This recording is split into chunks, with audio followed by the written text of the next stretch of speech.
Tripura NSUI threatened to lay siege on the Chief Minister's residence. The announcement came on Thursday during a press conference where NSUI President Samrat Roy demanded the recruitment of teachers who have cleared the teachers' eligibility test. Roy also alleged that the ABVP is forcing students to join the organization in the name of filling its civil post. He also said that the students are being terrorized to join the RSS-affiliated student body.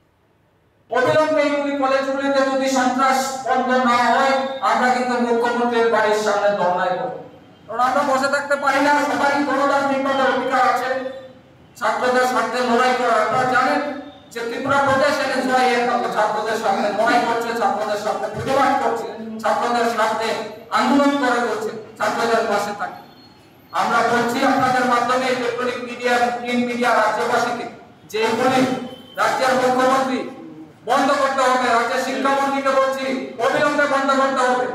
এবং দ্বিতীয় দাবি আমরা যে রাজ্যের GRBT ছাত্রছাত্রীদের এখন পর্যন্ত result দিচ্ছে না, আমরা কিন্তু আগামী দিনেও আমরা কিন্তু বসে থাকবো না। আমরা কিন্তু প্রত্যেকটা জায়গায় প্রত্যেকটা বিধায়কের বাড়ির সামনে বিজেপি নেতার বাড়ির সামনে মন্ডল সভাপতি থেকে শুরু করে প্রত্যেকের বাড়ির সামনে কিন্তু ধর্নায় আমরা শামিল হব। Don't forget to like, share and subscribe to East Mojo. For any queries, put them down in the comments section below and press on the bell icon for notifications.